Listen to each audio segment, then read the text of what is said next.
Mister C Joseph Vijay என்னும் நான் ஃபைனலாக அந்த சென்டென்ஸை கேட்டாச்சு. சீஃப் மினிஸ்டராக சேர்லேயும் உட்காந்து சைன் போட்டு எல்லாமே பண்ணியாச்சு.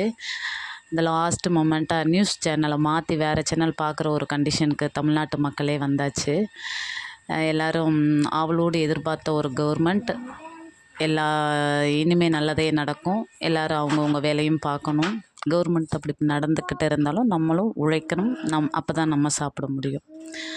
அதனால் ஸ்டூடெண்ட்ஸ்லேருந்து குழந்தைங்கள்லேருந்து வீட்டில் உள்ளவங்கலேருந்து வயசானவங்கலேருந்து எல்லோரும் கவர்மெண்ட்டுக்கு சப்போர்ட் பண்ணி நல்ல ஒரு ஆட்சி அமைய ப்ரேயர் பண்ணிவிட்டு நம்மளும் கோஆப்ரேட் பண்ணணும். இன்றைக்கி அதோட குஷிப்படுத்துகிற விதமாக தேங்காய்பால் சாதம், சிக்கன் குழம்பு, சிக்கன் 65, ஆட்டு முளை வறுவல், இதுதான் இன்றைக்கான லன்ச். எலெக்ஷன் அன்றைக்கி ஒரு லன்ச் போட்டிருந்தேன். அதே லன்ச்சு தான் இன்றைக்கி எலெக்ஷன் போஸ்டிங்கில் உட்காந்த அன்றைக்கும். நீங்களாம் என்ன லன்ச் பண்ணீங்க?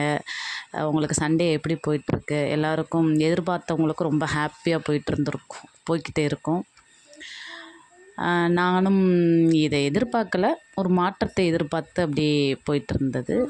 ஓகே, நீங்களாம் என்ன சமைச்சிங்க? Happy Sunday. Thank you guys.